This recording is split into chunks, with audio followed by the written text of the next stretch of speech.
Let's just do two more. Hello in the back. Welcome back. We haven't seen you in a while. Thank you. It's about the mass graves found near Donetsk at the end of September. Mm-hmm. Kiev started an investigation. Do you have any information about how that investigation is going? Do you ask for information about that? Well, we certainly support an investigation. I don't have any particular update on how that is going. It's not the United States, obviously, who's involved or leading that investigation.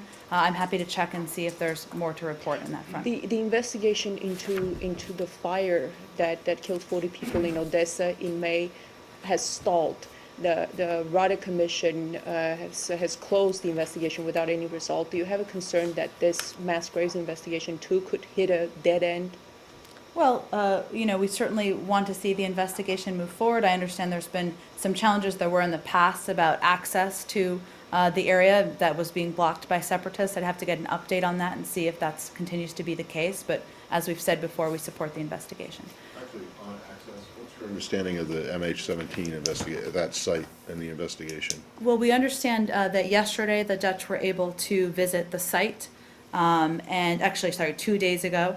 And they're working with Ukrainian authorities and combing the crash site for personal belongings and human remains. Okay, but you don't have any updates on where? I don't have where any it's going? updates beyond their access to the crash site. Let's just do a couple more here. Go ahead. 1, 2, 3. Go ahead. On Ukraine. Mm-hmm. These days there were some protests in Kiev that turned violent, and there were clashes between police and protesters. Do you have any particular concerns on that? Comments? I haven't seen reports of the protests. I'm happy to look into it and see if there are more specifics. Can you give me a little bit more detail, or maybe we can talk after and we'll get back to you?